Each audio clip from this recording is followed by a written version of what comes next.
दोस्तों, मैं वीके वर्मा फिर स्वागत करता हूं आपका अपने YouTube channel Krishna the electrician में। तो दोस्तों, आज हम थोड़ा सा एक छोटा सा चैप्टर है, हमारा टॉपिक है जिसके बारे में हम बात करने वाले हैं, जो है थ्री फेज सिस्टम से रिलेटेड।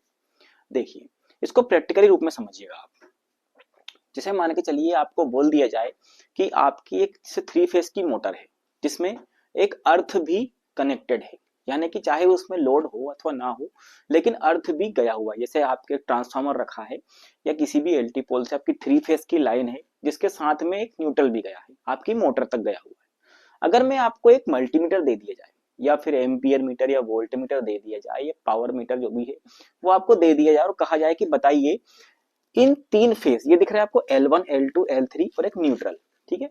इन तीनों फेजों में आपको यहां पर इनकी वोल्टेज नापना है, इनकी धारा नापना है, इसकी शक्ति नापना है। यानी कि इन तीनों फेजों में अलग अलग नाप के बताइए आप क्या क्या वोल्टेज जा रहा है, अलग अलग नाप के बताइए क्या क्या धारा जा रही है, और यहाँ पर आपको शक्ति की गणना भी करते हैं, ठीक है, कि शक्ति इसमें टोटल जो पावर है इसकी कुल पावर या सिंगल फेज कितनी पावर ले रहा है, ठीक है।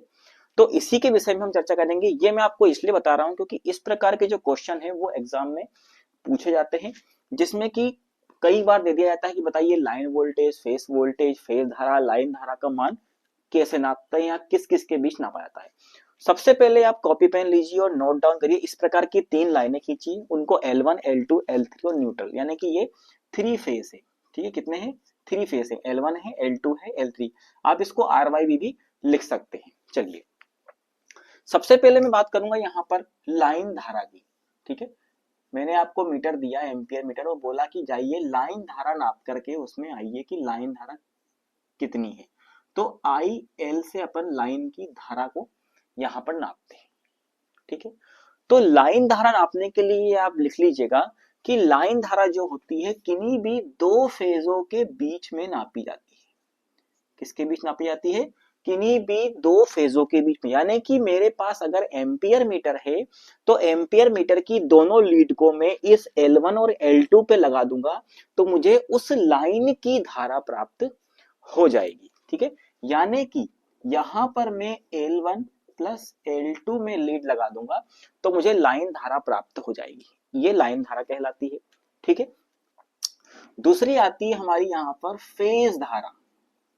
क्या आती है? चलिए लाइन वोल्टेज देख लेते हैं पहले। लाइन वोल्टेज यानी कि आपसे बोल दिया जाए कि लाइन का वोल्टेज नापिए कितना आ रहा है, तो इसको मैं VL से डिनोट करूंगा।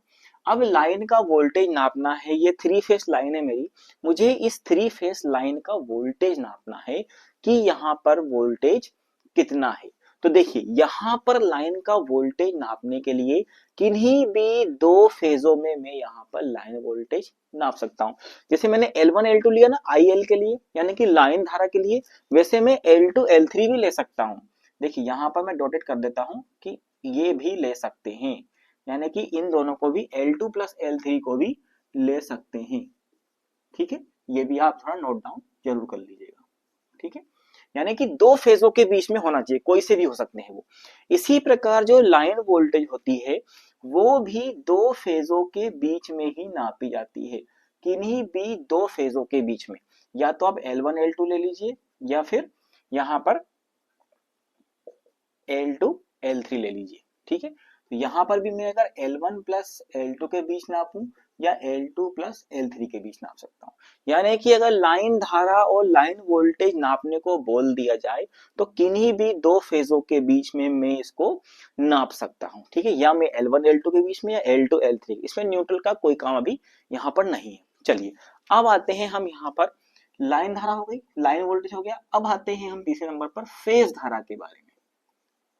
फेज धारा, इसको हम IP से डिनोट करते हैं। किससे? IP से। देखिए, फेज धारा जो होती है वो होती है किसी भी एक फेज में।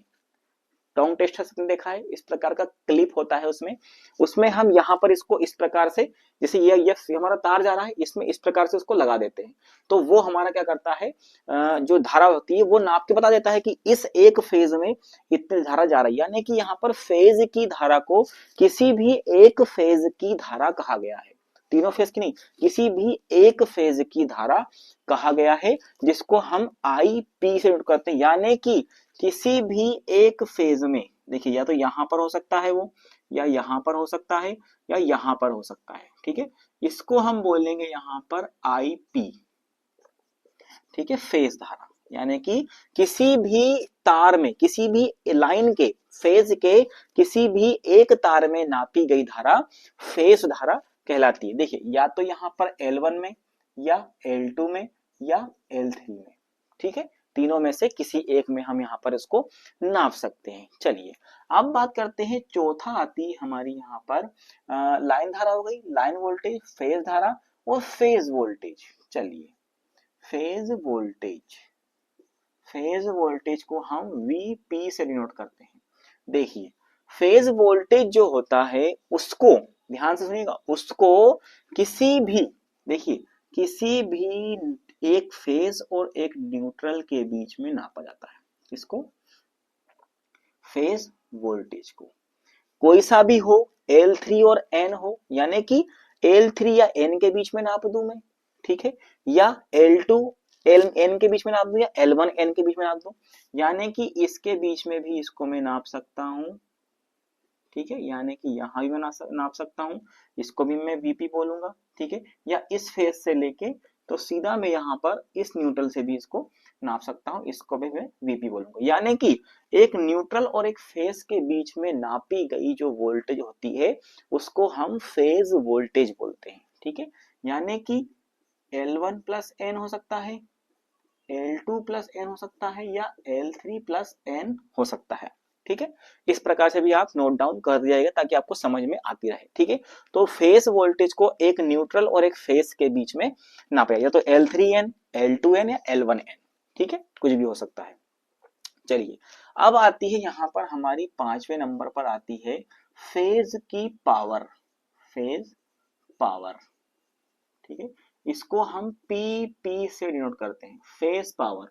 यानी कि किसी भी लाइन में किसी भी एक फेज की पावर कितनी होती है उसको बोलते हैं फेज पावर, ठीक है। तो फेज पावर को भी आप ध्यान रखिएगा, फेज पावर को हम PP से डिनोट करते हैं, इसको भी हम किसी भी लाइन के, थ्री फेज की लाइन के एक फेज और एक न्यूट्रल के बीच में नाप सकते हैं, ठीक है। या तो आप PP पे नापिए, L3N पे नापिए, या L2N पे नापिए, इसको भी हम PP बोलेंगे यहाँ पर, या फिर आप नाप लीजिए L1 से लेकर के कहां तक नाप लीजिए, N तक नापिए, जिसको भी हम यहाँ पर PP ही बोलेंगे, ठीक है, फेज पावर। यानी कि एक फेज और एक न्यूट्रल के बीच में नापी गई पावर फेज पावर कहलाती है, ठीक है। L1 प्लस N हो गया, या L2 प्लस N हो गया, या L3 प्लस N हो गया। चलिए ये 5 चीजें हो गई। आती है अपनी छठी चीज, ठीक है, छठी चीज आती है हमारी कुल पावर। क्या आती है? कुल पावर या टोटल पावर कह सकते हैं, इसको हम P बॉटम में T से डिनोट करते हैं।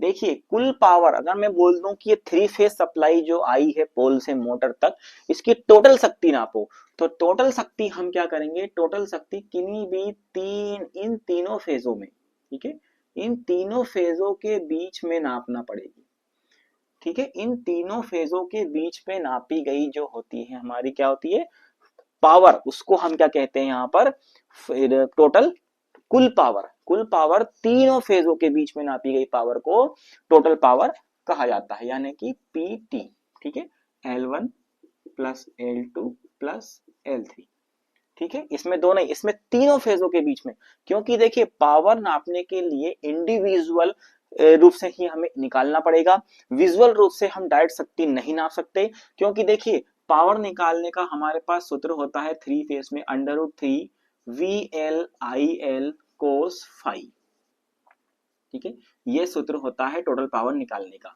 तो यहां पर आपको लाइन वोल्टेज पता होना चाहिए, देखिए लाइन वोल्टेज, लाइन धारा पता होना चाहिए, और पावर फैक्टर का मान भी पता होना चाहिए, तब जाके अपन यहाँ पर टोटल पावर निकाल पाएंगे, ठीक है। तो ये चीज आपको बहुत ज्यादा समझना है, क्योंकि इस प्रकार के क्वेश्चन एग्जाम में जरूर से जरूर आते हैं कि बताइए फेज वोल्टेज किन दो राशियों के बीच में नापी जाती है। तो फेज वोल्टेज एक फेज धारा फेज और न्यूट्रल के बीच में नापी जाती है। चलिए ये तो हो गई हमारी इन तीनों फेजों के और न्यूट्रल के बीच की बात हो गई, ठीक है। इसको आप चित्र बनाइएगा, अच्छा समझिएगा, ठीक है। अब हम बात करेंगे, दो चीजें और आती हैं जो एग्जाम में पूछी जाती है। एक होता है हमारा बैलेंसिंग लोड, ठीक है, एक होता है बैलेंस लोड, ठीक है, बैलेंस्ड लोड, एक होता है हमारा अनबैलेंस लोड। देखिए इसको कैसे डिनोट करेंगे हम, अनबैलेंस, सॉरी, अन अनबैलेंस्ड लोड। देखिए तो सबसे पहले हम बात करेंगे बैलेंस लोड की। ये मैं इसलिए बता रहा हूं क्योंकि ये भी इन तीनों फेजों से रिलेटेड ही है। यदि इन तीनों फेजों का पावर फैक्टर, याद रखिएगा पावर फैक्टर क्या होता है, कोस फाई, तीनों फेजों का पावर फैक्टर और तीनों फेजों की, याद रखना लाइन धारा की बात हो रही है यहाँ पर, किसकी, लाइन धारा, तीनों फेजों की यहाँ पर लाइन धारा अगर बराबर है तो ये जो लोड कहलाता है वो बैलेंस लोड कहलाता है। अगर पावर फैक्टर, अगर उन तीनों फेजों में बराबर पावर फैक्टर आ रहा है तीनों फेजों में, और तीनों फेजों की जो लाइन धारा अगर मैं नाप रहा हूं, अगर इसमें भी मान के चलिए 10 एम्पियर आ रही है, इसमें भी 10 एम्पियर आ रहा है, इसमें भी 10 एम्पियर आ रहा है, और पावर फैक्टर मान के लिए एक सा आ रहा है, मतलब एक एक एक आ रहा है, तो समझिए ये जो लोड होगा, ये जो सर्किट होगा वो बैलेंसिंग सर्किट या बैलेंस लोड कहलाएगा, ठीक है। दूसरा अनबैलेंस लोड का मतलब ये होगा कि मान के चलिए इसमें 9 एम्पियर आ रहा है, इसमें 8 एम्पियर आ रहा है, इसमें 10 एम्पियर आ रहा है, और पावर फैक्टर भी अलग, इसमें कुछ 1 आ रहा है, इसमें 0.9 आ रहा है, इसमें 0.8 आ रहा है, तो ये कहलाता है हमारा अनबैलेंस लोड, यानी कि जहां पावर फैक्टर लाइन धारा बराबर नहीं होते हैं उसको कहते हैं हम अनबैलेंस लोड, ठीक है। यहाँ पे लाइन धारा ही आएगा, एग्जाम में क्वेश्चन पूछ सकता है कि बैलेंस लोड में क्या बराबर होना चाहिए, कोस पावर फैक्टर या फेज धारा, पावर फैक्टर या लाइन धारा, पावर फैक्टर या फेस पावर। तो आपको याद रखना है लाइन धारा, ये तो सबको याद रहेगा कि कोस फाई की बात हो रही है यानी कि पावर फैक्टर की बात हो रही है, लेकिन इसमें कंफ्यूज करेगा वो, क्योंकि यहाँ पर हो सकता है फेज धारा दे दे आपको, तो आप कहोगे हाँ यार हमने पढ़ा तो है, धारा तो होती है, लेकिन कौन सी होती है, लाइन धारा। और लाइन धारा का ध्यान रखना आपको, लाइन धारा और पावर फैक्टर सेम होना चाहिए, ठीक है, ना कि लाइन वोल्टेज और फेज धारा,